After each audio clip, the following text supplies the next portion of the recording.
Rocky, Rocky!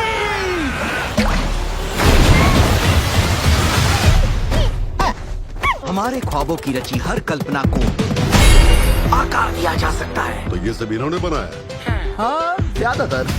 कहो हाँ, हमारी तरह इसे भी कुछ समझ नहीं आ रहा होगा। बड़ी बात कर रहा है। बात शुरू होती है एक छोटे से कस्बे से, जहाँ 4 लोग रहते थे, गैरेट, हेनरी, नताली और डॉन।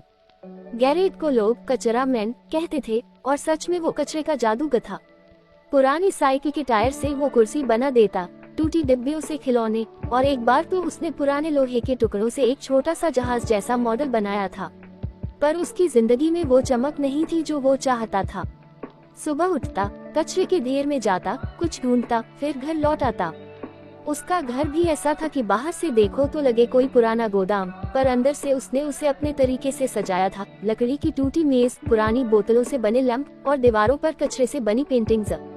फिर था हेनरी, जो सपनों का शहजादा था। वो दिन भर अपनी किताबों में खोया रहता, कभी सुपरहीरो की कहानियाँ पढ़ता, कभी अंतरिक्ष की सैर की बातें सोचता। उसका कमरा किताबों से भरा था और वो हमेशा कहता, एक दिन मैं कुछ बड़ा करूँगा।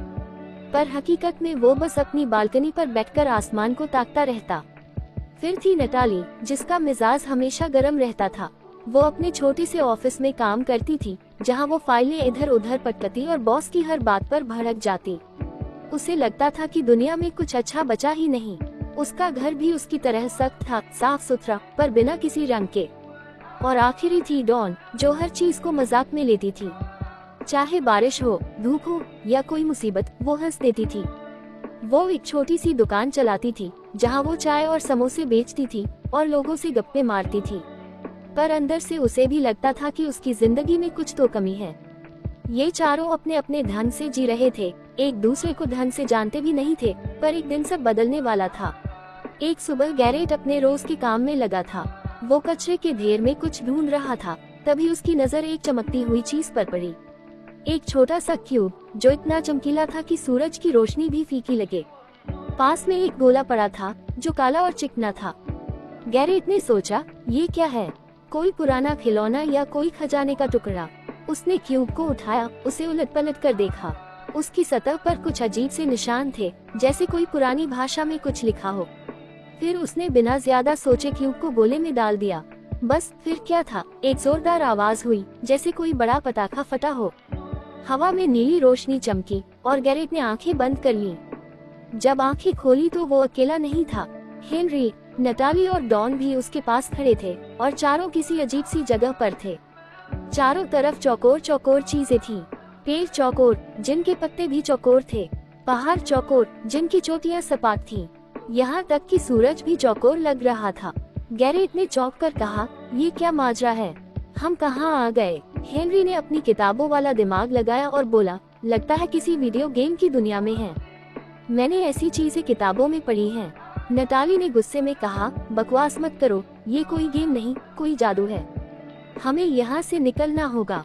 और डॉन ने हंसते हुए कहा, जो भी है, बड़ा मजेदार लग रहा है। देखो, वो भीड़ भी चौकोर है। तभी वहाँ एक शख्स आया।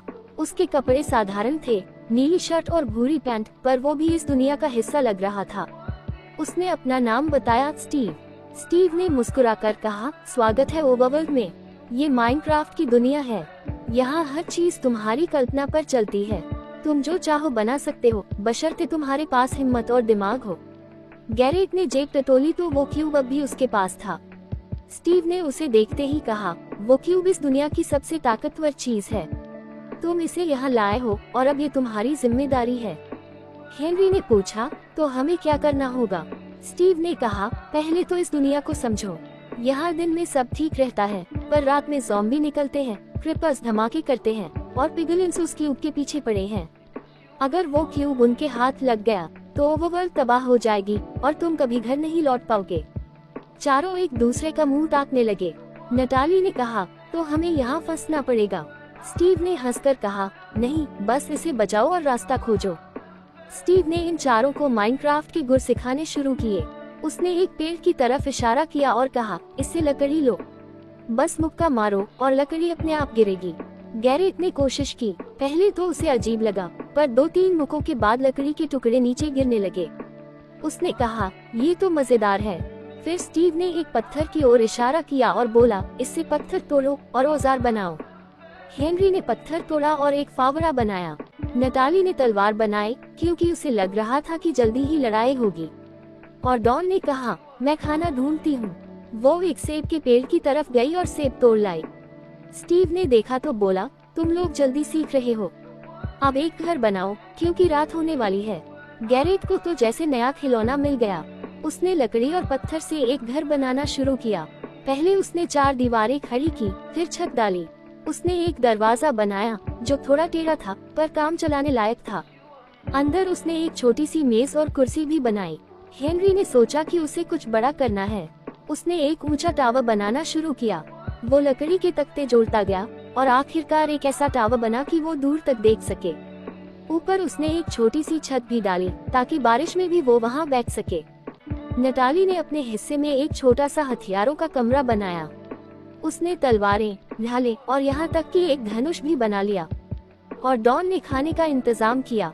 उसने एक छोटा सा खेत बनाया जिसमें उसने गेहूं बोया और पास में एक मुर्गी को पकड़कर बाड़े में डाल दिया।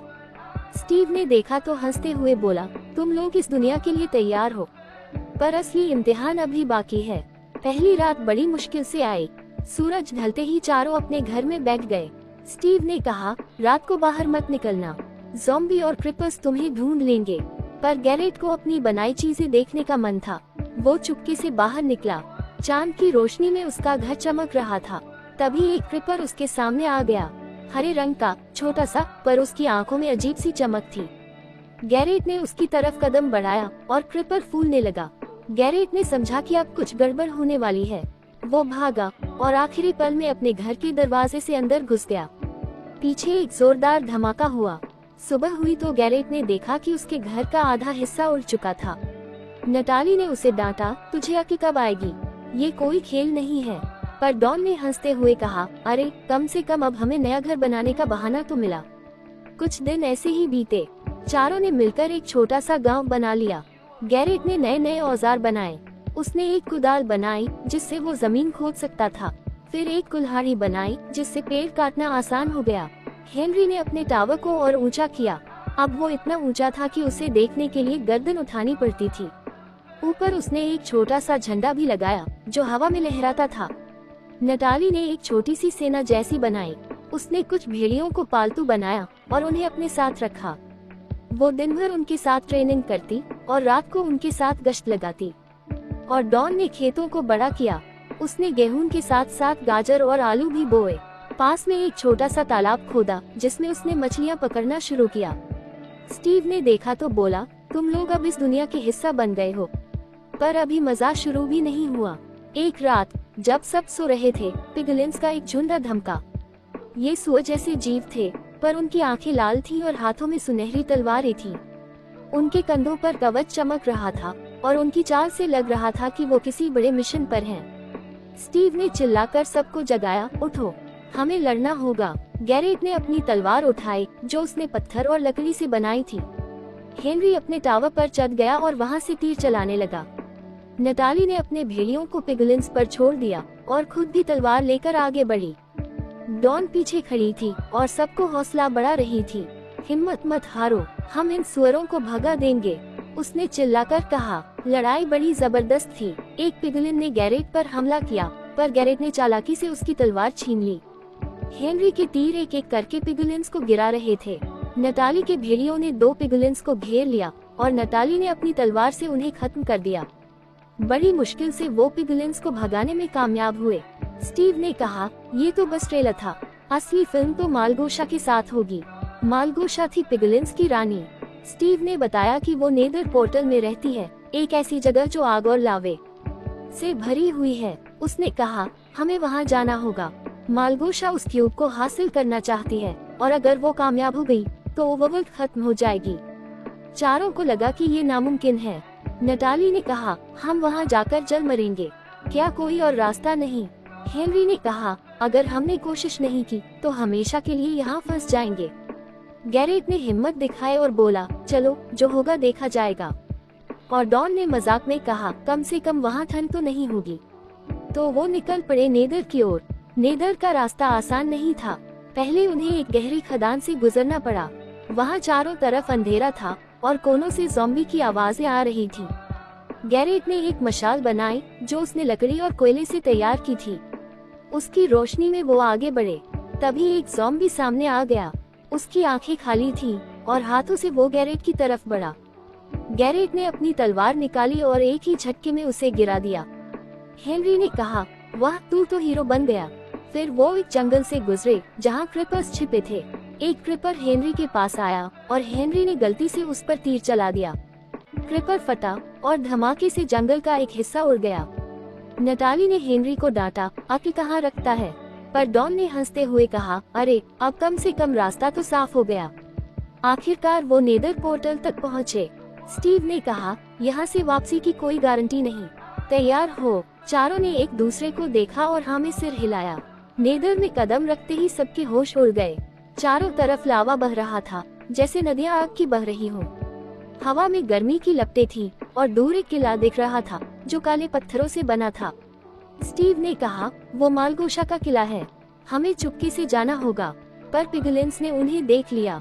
एक के बाद एक हमले शुरू हो गए। गैरेट ने अपने औजारों से रास्ता बनाया। उसने एक जाल बनाया जिसमें कई पिगलिन्स फंस गए। हेनरी ने ऊंचाई से तीर चलाए और एक एक करके पिगलिन्स को निशाना बनाया। नटाली ने अपनी तलवार से पिगलिन्स को रोका और उसके भेड़िए भी साथ में लड़ रहे थे। डॉन पीछे से सबको हौसला बढ़ा रही थी। आखिरकार वो मालगोशा के किले तक पहुँचे। मालगोशा अपने सिंहासन पर बैठी थी। उसका कवच सुनहरा था और हाथ में एक बड़ी सी तलवार थी। उसकी आवाज गहरी और डरावनी थी, मुझे वो क्यूब दो वरना तुम सब यहाँ जल जाओगे। स्टीव ने कहा, हम हार नहीं मानेंगे।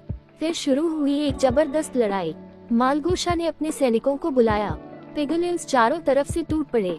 गैरेट ने एक चाल चली। उसने अपने औजारों से एक बड़ा जाल बनाया और कई पिगलिन्स को उसमें फंसा दिया। हेनरी ने अपने तीरों से मालगोशा को निशाना बनाया, पर मालगोशा ने एक जादुई ढाल बना ली जिससे तीर टकराकर गिर गए। नटाली ने अपनी पूरी ताकत लगाकर मालगोशा से भिड़ंत शुरू की। उसने अपनी तलवार से एक जोरदार वार किया, पर मालगोशा ने उसे पीछे धकेल दिया। डॉन पीछे से चिल्लाए, हिम्मत मत हारो, हम जीतेंगे। एक बार तो ऐसा लगा कि सब खत्म हो गया जब मालगोशा ने क्यूब छीन लिया। गैरेट ने देखा कि मालगोशा क्यूब को एक बड़े से गोले में डालने वाली है। उसने फटाफट अपने दिमाग को काम में लगाया। उसने लकड़ी, पत्थर और कुछ लावे के टुकड़ों से एक छोटा सा बम बनाया। उसने उसे मालगोशा की तरफ फेंका। बम फटा और मालगोशा का ध्यान भटक गया। नटाली ने मौका देखकर क्यूब छीन लिया। स्टीव ने चिल्लाकर कहा, अब क्यूब को गोले में डालो और तुम घर लौट जाओगे। चारों ने एक दूसरे को देखा। अब उन्हें इस दुनिया से जाने का मन नहीं था। गैरेट ने कहा, हमने यहाँ इतना कुछ बनाया है, क्या इसे छोड़ देंगे? हेनरी ने कहा, पर हमें अपने घर भी तो जाना है। नटाली ने गहरी सांस ली और बोली, हम जहाँ भी हो अपनी दुनिया खुद बना लेंगे। और डॉन ने हंसते हुए कहा, चलो एक आखिरी बार इस दुनिया का मजा ले लें। फिर गैरेट ने क्यूब को गोले में डाला। एक तेज रोशनी हुई और अगले ही पल वो चारों अपनी पुरानी दुनिया में थे। वापस आने के बाद उनकी जिंदगी बदल गई। गैरेट अब कचरे से नहीं बल्कि अपनी कल्पना से नई चीजें बनाने लगा। उसने अपने कस्बे में एक स्टूडियो खोला जहां वो बच्चों को सिखाता था कि पुरानी चीजों से नया कैसे बनाया जाए। हेनरी ने अपनी किताबों को छोड़कर असली दुनिया में अपने सपनों को सच करना शुरू किया। उसने एक ट्रैवल ब्लॉग शुरू किया और नई नई जगहों की कहानियां लिखने लगा। नटाली ने अपनी सख्ती छोड़ दी। वो अब लोगों की मदद करने लगी और अपने कस्बे में एक कम्युनिटी सेंटर खोला। और डॉन ने हर मुश्किल में हंसना सीख लिया। उसने एक छोटा सा कैफे खोला जहां लोग अपनी कहानियां साझा करते थे। तो बस ये थी ए माइनक्राफ्ट मूवी की कहानी। 4 लोग जो अपनी बोरिंग जिंदगी से निकलकर एक चौकोर दुनिया में गए, वहां से बहुत कुछ सीख कर लौटे और अपनी जिंदगी को नया रंग दिया। अब जब भी तुम माइनक्राफ्ट खेलो तो याद करना कि कैसे गैरेट ने कचरे से जाल बनाया, हेनरी ने अपने टावर से तीर चलाए, नटाली ने मालगोशा से टक्कर ली और डॉन ने सबको हंसाया। Oh my gosh, I'm so sorry.